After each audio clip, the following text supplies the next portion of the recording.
आणि या संदर्भात अधिक माहिती घेणार आहोत. अक्षय कुडकेलवार आपल्या सोबत आहेत. अक्षय, काय या भेटीमागे दडलेलं आहे हे कळू शकलेलं आहे का? कारण जरी कारण दिलं असलं अगदी मोघम स्वरूपाचं, तरी येत्या काळातल्या निवडणुका हेच लक्ष आहे का?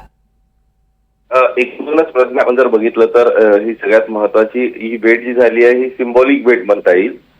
येत्या महानगरपालिका निवडणुकीच्या अनुषंगानं आम्ही कधी हातमिळवणी करू शकतो या प्रकारचं आणि सध्याच्या प्रकारची परिस्थिती एकनाथ शिंदे यांची महाराष्ट्राच्या राजकारणामध्ये ओढवलेली आहे.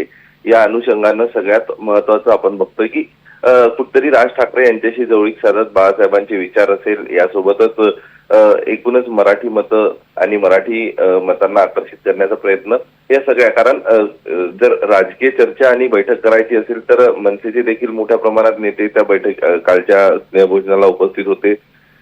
शिवसेनेचे काही नेते उपस्थित होते. तर अशा याच्यात राज ठाकरे आणि एकनाथ शिंदे यांच्यामध्ये ही चर्चा कदाचित तितकी झाली नसावी. मात्र सगळ्यात महत्वाचं आगामी महानगरपालिका निवडणुकीच्या अनुषंगानं ज्या काही भेटीगाठी, ज्या काही हालचाली, जे काही मेसेज आपल्याला मतदारांपर्यंत, राजकीय पक्षांपर्यंत, मित्र पक्षांपर्यंत पोहोचवायला लागतात, हे एक मेसेज पोहोचवण्यासाठीची सिंबॉलिक बैठक होती असं म्हणावं लागेल. आणि ज्यावेळी पुन्हा या भेटीगाठींना वेग येईल. मात्र काही दिवसांपूर्वी देवेंद्र फडणवीस गेले होते आणि त्यांनी आपली राज ठाकरे यासोबतच राज ठाकरेंकडे जर बघायचं झालं तर एक मराठी मतांची वोट बँक म्हणून आपण बघतो.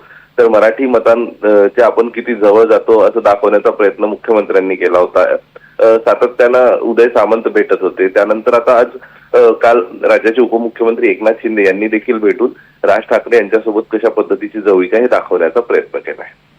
नक्कीच. तुर्तास धन्यवाद या संपूर्ण माहितीसाठी अक्षय.